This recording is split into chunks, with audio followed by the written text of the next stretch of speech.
రఘు, ఒక విషయం చెప్పండి. మోస్ట్ చాలా అంటే మర్చిపోలేని సంఘటన ఏంటి మీ లైఫ్లో? ఇది ఎందుకు జరిగింది అని చాలా బాధపడిన, బాధాకరమైన సన్నివేశం, చాలా హర్ట్ అయిన, ఇట్ షుడెంట్ హ్యావ్ హ్యాపెండ్ అని ఫీల్ అయింది? ఒకటే ఏంటంటే ఐదర్ అట్లాంటి విషయాలు ఇప్పుడు కెరీర్లోనే జరగాలి. కెరియర్లోనే, మరి జరగాలి. లైఫ్లో ఇంకా లాస్ ఆఫ్ డియర్ వన్స్ తప్ప మిగతా పెద్ద అంతగా మనం బాధపడేవి ఏమి ఉండవు. ఇలా ఎందుకు జరిగిపోయింది అనే విషయం మీరు అనేది. అంతే, అలా ఏం జరగలేదు కాబట్టి ఏం జరగలేదు. ప్రణవికి కుప్పలు తెప్పలు జరుగుతాయి, ఏమీ జరగలేదు కాబట్టి ఇలా ఎందుకు కుప్పలు తెప్పాలి కాబట్టి ఇంకా దాన్ని లైట్ తీసుకోవడమే బెటర్. బట్ ఫస్ట్ టైం జరిగింది గుర్తుంటుంది కదా, ఒక గాయంలాగా మనసుని ఇట్లా it hurts you so much. అలాంటిది ఏమైనా సంఘటన గుర్తుందా? సింగర్స్ వాళ్ళందరూ కూర్చున్నప్పుడు నేను కూడా వెళ్ళి పక్కన, హే పో వెళ్ళు అక్కడ కూర్చో. ఏంటంటే చిన్నదాన్ని, ఒకటి కొత్తగా వచ్చాను, డబ్బులు లేవు, మేము మిడిల్ క్లాసే. మా నాన్నగారు టీచర్, తెలుగు టీచర్, ఒక గవర్నమెంట్ స్కూల్లో, ఎయిడెడ్ స్కూల్లో టీచర్, తెలుగు టీచర్. ఏముంటాయి, ఒక 4-5 జతలు బట్టలు ఉండేవి. అవే మార్చి నీట్గా, ఎప్పుడు నేను పిచ్చిగా ఎప్పుడు వెళ్ళలేదు, నీట్గా ఉతుక్కొని ఇస్త్రీ చేసుకొని అవే వేసుకొని వెళ్ళేదాన్ని నేను. అది చులకను లేకపోతే ఏంటో నాకు తెలీదు. వాళ్ళకి అలా అనిపించిందేమో, దగ్గర రానికూడదు అనుకున్నారేమో, ఏమో కంటే చేసేమో. పో పో అక్కడ కూర్చో, వెళ్ళు అనేవాడు మొహం మీద. హ్యాపీగా అనేవాళ్ళు, హ్యాపీగా అన్నారు. నేను పడ్డాను, వెళ్ళు అక్కడ కూర్చో, ప్లీజ్ ఇక్కడికి ఎందుకు వస్తావు, ప్లీజ్ చిచ్చి రావద్దు ప్లీజ్, అబ్బా ఎందుకు వస్తుంది ఈ అమ్మాయి, ఎందుకు వస్తుంది అసలు, బాబ్బా అనేవాళ్ళు. నేను వెళ్ళి అక్కడే కూర్చునేదాన్ని, నేను దూరంగానే కూర్చునేదాన్ని. బట్ వాళ్ళే మళ్ళీ ఇప్పుడు వస్తారు, నువ్వు ఎంత బాగా పాడతావు, నాకు చాలా ఇష్టం నువ్వంటే, నీ వాయిస్ అంటే చాలా ఇష్టం, నువ్వు ఎంత సింపుల్గా ఎంత. అప్పుడు నా సింపుల్ బట్టలు చూసి నా సింప్లిసిటీ వాళ్ళకి నచ్చలా, ఇప్పుడు అదే సింప్లిసిటీ వాళ్ళకి చాలా ఇష్టం. ఓకే, దారుణమైన పాలిటిక్స్, దారుణమైన తొక్కిసలాట అంటారు కదా, ఈయన తొక్కేసి ఇంకోడు, ఎక్కడిని తొక్కేసి ఇంకోడు, అంత ఇది చూసింది నేను వీళ్ళ ఫీల్డే. నేను మా డాన్స్ అసలు దేవుళ్ళ ఇది అనిపిస్తుంది నాకు, డాన్స్ కానీ ఫైట్స్ కానీ.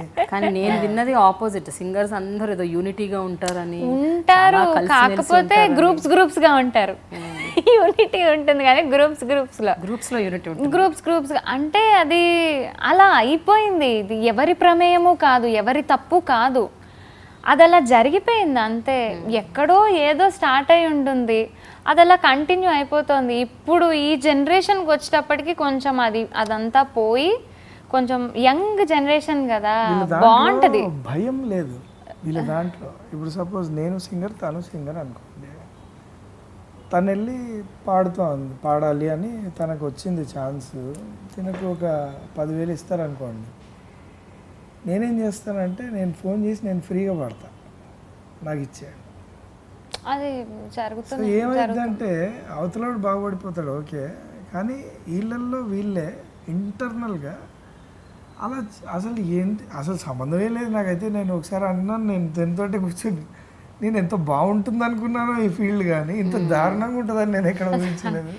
ఏంటిది, ఎందుకు ఈ లైఫ్, ఎందుకు అసలు ఏం బాగుంటాను ఇక్కడ ఉండి, చిచ్చి వద్దు, నువ్వు వచ్చేసేయి, నేను నేర్పిస్తాను నీకు డాన్స్, హ్యాపీగా నాతో మన ఇద్దరం కలిసి ఉందాము.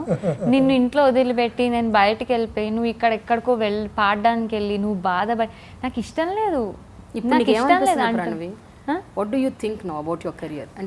జనరేషన్ బాగానే ఉంది, ఇప్పుడు బాగానే ఉంటున్నారు. ఎవరికి బయటకి ఎవ్వరు చెప్పరు, ఏ ఫీల్డ్లోనైనా నాకు ఇష్టం లేదని కానీ ఇది కానీ చెప్పరు. కాకపోతే మీరు రియాలిటీ షోస్ అవి కూడా చూస్తూనే ఉన్నారు, ఎవరెలా కొట్టుకుంటున్నారు. అవి నిజమేనా, మ్యానిపులేషన్? కొన్ని ఉండొచ్చు, కొన్ని కాకపోవచ్చు, కొన్ని అవును కొన్ని కాదు.